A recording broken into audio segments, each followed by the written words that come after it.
Rohit Arya encounter प्रकरणासंदर्भातली ही update आहे। तर Rohit आर्याचा encounter सरकारला आणि पोलिसांना टाळणं शक्य होतं, पण जाणीवपूर्वक त्याच्या छातीत गोळी घालण्यात आली असं विधान ॲडव्होकेट नितीन सातपुते यांनी केलंय। शिवाय या संदर्भात चौकशी व्हावी यासाठी कोर्टात जाणार असल्याचं सातपुतेंनी सांगितलंय। तर नितीन सातपुतेंशी बातचीत केली आहे आमच्या प्रतिनिधी वैदेही काणेकर यांनी। पाहूयात।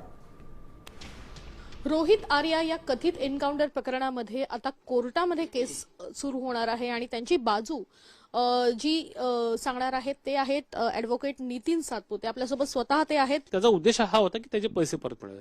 त्याचा उद्देश हा नव्हता की त्या मुलांना काहीतरी हाम पोचावं, किडनॅप करून त्यांना काहीतरी करावं। तो शाळेतील मुलांसाठी काम करत होता, त्याला मुलांवरती प्रेम होतं।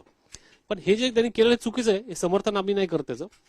पण आता जी हत्या झाली त्याबाबत सरकार चुकलं, पोलीस चुकले।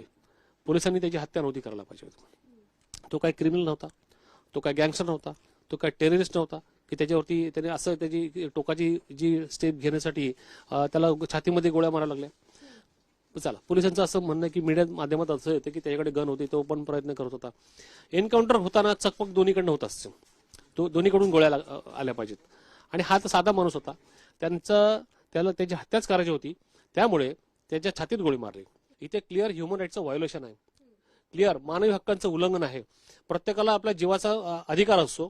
पोलिसांनी त्याच्या पायात गोळी मारायला पाहिजे होती किंवा त्याला न्यूट्रलाइज करायला पाहिजे होतं, तसं न करता छातीत गोळी मारून त्याची हत्याच केलेली आहे।